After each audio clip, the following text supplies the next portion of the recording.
What's up, YouTube? So, some news today. My G35 has officially hit 186,000 miles. Oh my god. And she's still running. So, I mean, I haven't had any real issues out of the car since I've had it, but I haven't had it that long, maybe a month, if that. I guess I'm just going to really be talking about things you should expect when you hit that type of mileage with your G35, and I'll just be going over that. So yeah. Oh, and on another note, we are up to 62 subscribers. That's crazy to me, at least. I never thought that 62 people would ever care about the content I put on YouTube, be it 240s or driving, just whatever. So I appreciate all that. I actually got something from Google today, well, Google AdSense, and I have made $11 and some change on YouTube, so that is crazy. I mean, even though it's nothing, and I mean, it's not nothing, it's something to me at least, but to me, it's like, it proves to me that if you really set your mind to something, you can really do what you love to do. Because, I mean, it's not like I wake up every day and just make YouTube videos. It's just something I do in my spare time. I do it for the fun of it. I do it because I like it. And for whatever reason, now I'm getting paid from it. Even though I haven't got paid from it. Maybe one day I'll get paid from it. So, yeah, let's jump into the video.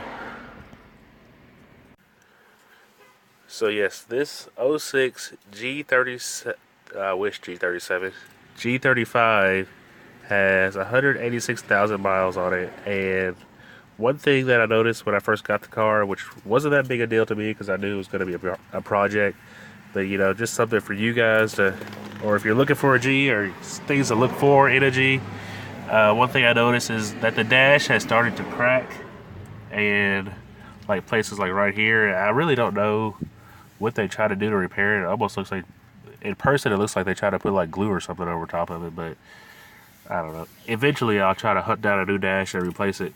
So it's got cracks right here and chips. I don't know what the heck they did right here. It's like somebody tried to take a bite out of it or something. But it's got that. Another thing is the CD player.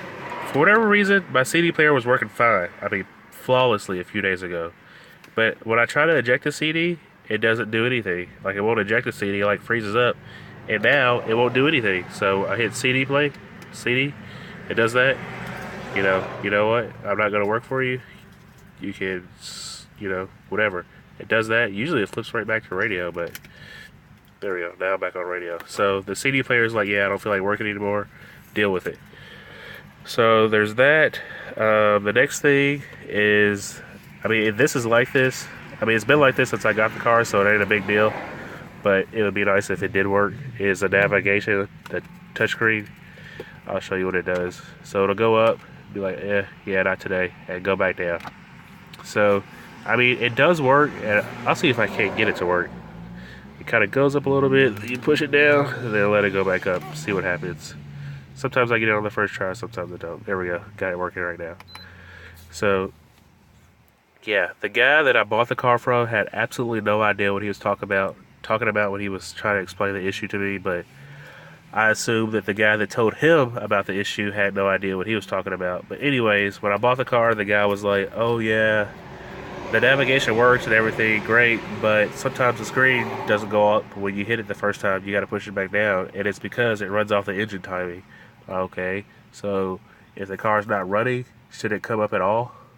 Obviously it is, so it doesn't run off the engine timing. That doesn't make any sense. What it does run off of is a little motor inside this cluster somewhere, and I think it needs to be replaced. At least that's what I've been told by a few techs that work at Infiniti. Yeah, I think there's actually a TSB out on it, but I don't know. It ain't really that big a deal to me. I honestly don't use the GPS that much unless I'm absolutely lost, which it does happen, but usually I can get around not using my GPS, kind of figure out where I'm at. So, yep. There's that. What is another thing? Let's see. Sometimes my axles make that popping noise. It doesn't happen every time or every day, but it does happen eventually or sometimes. So there's that. The seats on my driver's side seat is really bad, but I assume this would happen with any leather interior car with 186,000 miles on it. It's starting to tear, and this one isn't extremely bad. It can still be stitched up, but I don't know. I might not even do that. I'd like to just replace it with either a I don't know if the 350Z seats are a direct fit in here, but I don't know. That's something I'd like to figure out. But maybe one day I'll do a bucket seat, or maybe just get that seat fixed. So there's that. What else? What else? I haven't really had any issues with this car. It's been fairly solid. I will. The check engine light came on a few weeks ago, and it was the because it's funny. It came on, and I was like, okay, whatever. You know, it's bound to happen eventually. But I had the code red, and it was for cats, so the cats need to be replaced. So I was kind of thinking, like, I mean, I guess it could just happen, like, right now. Well, when it did happen back then, I was like, "Bleh," but I feel like the guy that sold me the car already had the codes cleared one time before, or however many times before. It just when I got the car, the light wasn't on yet. So I actually had the code erased, and it came back on, and it took about, I don't know, 15 days or so for it to come back on. But I'm thinking that before I bought the car, maybe the day of buying the car, he took it and had the codes cleared, or even did it himself. So yeah, so expect cats. What else? What else? The guy told me that he had the timing chains done already on this car. I don't honestly believe that, but I haven't had any issues. I can't hear anything up there, and I don't know. Honestly, I don't know what I'm listening for, but I feel like if timing chains were an issue, it'd be something fairly apparent that that I would notice. But other than that, well, this right here has started to wear. This little handle right here that I'll eventually get replaced. That started to wear. The passenger side's pretty good because I mean, I guess really nobody ever. Well, with me, nobody ever rides with me, really. But the heated seats, sometimes the heated seats do work, but sometimes they don't get as hot as I think they should be, or maybe they once did. I mean, you can definitely feel them if you're in like shorts or something and a t-shirt, but if you have jeans on and maybe a jacket, you can still feel it warming up a little bit, but maybe not as much as it used to. This one's kind of specific to my car because the guy that owned my car before me, the guy I bought it from, was a smoker, so I've been dealing with trying to get the smell of smoke out of my car as bad as I can get it. I want it like completely gone, and I think everything I've done so far just covers it up. But yeah, there's that. I mean, I need to pull these seats out and make sure there's no like cigarette buzz or cigarette ash underneath the seats, and maybe even shampoo the seats. I mean, not the seats, but the carpet.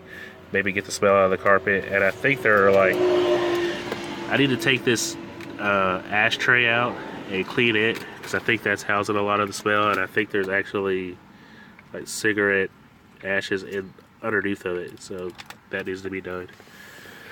But other than that, I can't think of anything else that has been a. And this like armrest right here, even though mine still latches and whatnot, like when you pull it up, it feels like really like flimsy. So I think someone's been in there messing with something. And I actually, when I first got the car, the guy, I don't know, this little plastic trim piece right here was inside this little cubby or whatever you want to call it, armrest. So whatever the guy did in here, he messed it up, and I think maybe he used a different size screw that's supposed to be in there, so it's not as tight as it needs to be. But I don't know.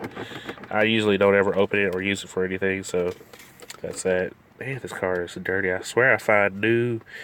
I don't know what people do in their cars, but I feel like some people like absolutely live out of their cars. It's just ridiculous to me how dirty somebody can let their car get. And I feel like every time I clean this car and I'm done, I find something new.